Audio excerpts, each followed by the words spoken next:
So today we are joined by a website guru who's called Joseph Mwangi. You can introduce yourself, Joseph. Uh, so my name is Joseph Mongi, and I'm the founder of FinaHost Online Solutions, where we specialize in website development and digital marketing solutions. Okay, Yeah. thank you for the introduction. Before we even go far, in a layman's language, Yes. what is a website? A website basically is a set of files which can be accessed over the internet. These include different types of content, which can be text, images, or videos, accessed through a specific address, which is referred to as a domain. The domain is commonly what you see as either .com or .co.ke or other names, depending on the region or the nature of the business. So will I be right to say www.josephmwangi.com is a website? Yes, that will be, that's a URL, so that's the address. Now the Okay. website is the content under that specific address. Okay. Yes. Now I understand. Yeah. So why is a website important for a business or for a personal brand? In today's world, unaambiwa have a website, Yeah. get a website. So why do I need a website if I am selling through social media, through Facebook, through Instagram, or I have a physical shop, Yeah. maybe in the CBD or somewhere? Why do I really need a website? Because I know it has an additional charge. Yes. I know it needs maintenance. So take us through of the what are the importance or what are the benefits of having a website? Yeah. So of course the first benefit is ownership. So unlike social media platforms, you don't have ownership of your account. You can wake up tomorrow, your social media platform can decide to delist your account, block your account, or you can wake up tomorrow and find they've changed the algorithm. So if you used to reach certain people, now you can't reach them. And also another thing with a website, you can customize it to your needs. So unlike the platforms you depend on what they've built. If they're limiting you in the size of content which you can post or the nature of content which you can post, you avoid such limitations by having your own website. Now having your own website, then you use the other platforms like the social media platforms to complement your business and assist you in reaching a wider audience, but you still hold this audience access through your website where you don't have anyone else above you controlling you. Okay. That's interesting. And Yeah. I'm told a website works 24 hours. Can you confirm that? Yes. That's a true position. And having a website is more or less like having a shop or office which is open 24 hours without the limitation of location. So this comes into place for people who have physical shops. Because you find that someone can argue, mi niko na duka, sihitaji website. But in reality ile duka uko nayo inakulimit hiyo geographical area yenye unaweza fika. Kama uko Nairobi ni vigumu sana mtu ako Mombasa ajue vitu unauza ama other parts of the country or the world. But when having a website, anyone from around the world can access what you're selling or what you want to communicate. Ah, I Yeah. understand. And then what are some of the factors that I should consider when coming up with a URL? For example, I've Yeah. seen some end with .com, some with .co.ke, some with .org, some with .net, so many. You can get confused. Yeah. So what should I look So out? the different considerations. So the first consideration is your target market. So for example, if you're within the Kenyan market, .co.ke is a domain for the Kenyan businesses or Kenyan organizations. And in some cases, if you want to specify what you're doing, you can find that, let's say you're a school, now you buy ac.ac.ke, meaning it's an academy. If it's a government institution, then they'll buy a .go.ke. And in some cases, if you're targeting a larger audience, let's say a global audience, it's a deal for you to go with the .com. This is the most common domain type and the most easily memorable, and like having the .co.ke. So you find that .com is shorter and mainly signifies that your business is can operate on a global scale or you are ready to interact with people globally. Yes. Okay, that's interesting. Mm. And how much is a professional website? And are there, I have heard there are e-commerce websites. Yeah. There's just a basic website that has a landing page. Could you take us through some of the websites that you do and the packages that you have, the prices? Okay. Yeah. So when it comes to websites, there are different rates depending on the client demands and the goals which are expected to be achieved. But in most cases, a standard website starts from around 20,000 Kenya shillings. This involves the development cost and the cost of purchasing a domain and a hosting account. So it's key for you to note that when you have a website, you need to purchase hosting and the domain name every year. This is something you need to renew. And for the development, so for the standard package, this will find this a website basically communicating what you do and might have around 5 pages and maybe a contact form or linked to your WhatsApp if you want to get direct messages. But for individuals who need more advanced types of websites, such as e-commerce platforms or a membership platform, for them they pay starting from 35,000 all the way to around 100,000, depending on the requirements for the particular client. Okay. Yeah. So with 20,000, I can get myself a website. Yeah, so with 20,000, you get yourself a standard website, which is responsive. By responsive, I mean this is a website which can easily be accessed on either mobile or desktop devices. So you find that it doesn't have limitations in terms of design. So both users of mobile phones and computers can easily access your content. Okay. Yeah. And I've heard of landing pages and a full website. What is the difference between a landing page and a full website?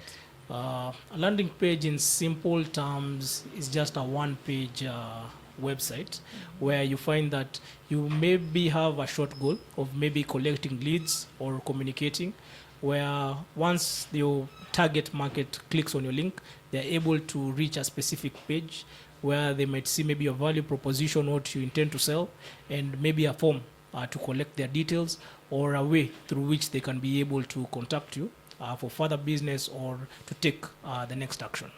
Okay. And how do I ensure my website shows up on Google? Because again, I'm told that once you make a website, that's only the first step. Yeah. There are things that you need to do so that your website can show up either on the first page of Google or when someone is searching for a product or service, I can be able to show up on the Google platform. So how does this happen? Okay, when it comes to Google, so Google is what is referred to as a search engine. So with the search engine, this is where people go to search for different content or for different goods or services. So for you to rank on Google, you need to do something referred to as a search engine optimization. So this is where you optimize your content for search. There are different things which need to be taken at hand, such as the type of keywords which you want to rank for. You make sure you highlight such keywords, and you also follow the guidelines of these particular search engine service providers, so that in the event that, let's say, you're dealing with cars, if people are searching about specific cars within your region, Google has an idea that you provide this particular solution or you are the ideal person, then they rank you higher for this. And in some cases, if you're having a challenge ranking, you can also pay these particular search engines to sponsor your posts such that you appear on the first page for these searches. Okay. Yeah. So in addition to just having a website, I need to update it on a regular basis for me to rank on the Google platform. So in most cases, this is ideal for websites which have a blog page. So for the blog area, this is where you can create content, create articles, and publish them there. So with this, you find that you rank your authority in a specific product or in a specific industry, such that it's easier for people to either reference your website or have access to your website when they're searching for these particular products. Okay. Yes. Another thing is on the security. How do I ensure that my website is not will not be hacked. We are in an era where everything is being hacked. Yeah. So how can I ensure that my website is safe Yeah. and free from hacking? Because I understand there is customer data in the websites. Yes. People fill in forms. So how do I keep my website safe from hackers? So the first step you take is to install what is referred to as an SSL certificate.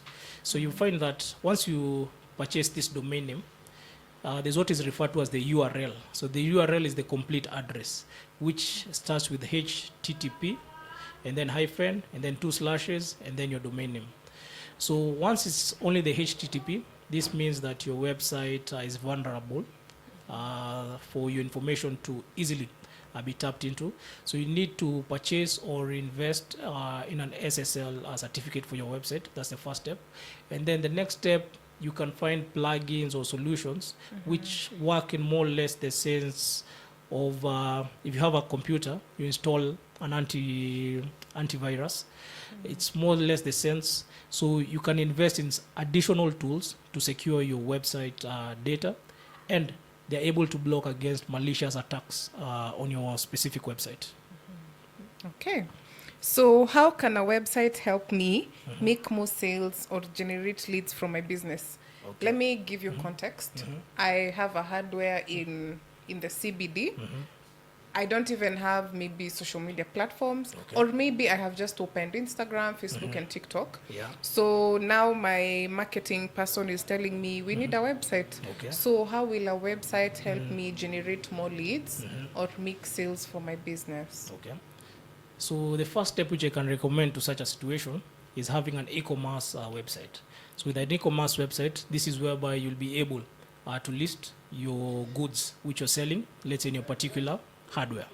And with this, you try and optimize your content first for search. And then next, in the event that you have a budget for paid advertisements, now you can pay for the specific keywords of products which you're selling. So that in the event that I'm in Nairobi and I want to purchase, let's say, iron sheets, once I search, let's say on Google, I find you within the first page, or you rank as the first service provider for this. Or if I'm searching specific products, Google has the higher part where they list different products. Your product will be able to appear there. And also next, in the event that you plan on marketing through the general public, having a website also acts as an online catalog. So if you don't need to visit my hardware for you to see everything that I'm selling. Once you have my website, you can see all the products which I have. And in the event that is you're looking for products to buy, I have a higher chance of you buying through me, since you can see what I'm selling and the price at which I'm selling at. Okay. Yeah.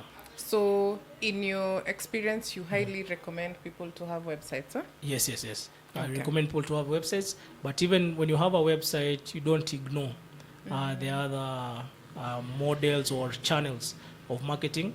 You just use websites now to enhance your reach and your conversion rate in terms of converting people who see your content either on social media, from them to turn from just being viewers to your customers and interacting with your products at a higher level, or proceeding all the way to purchasing directly. Okay. And another thing, when making a website, do I need to hire a web designer, or are there templates that I can use to make a website?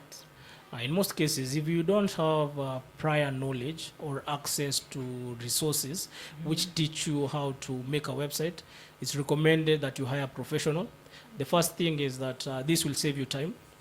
The next thing is that you have guarantee in terms of support. In the event something goes wrong, that you have someone who can easily check and correct this.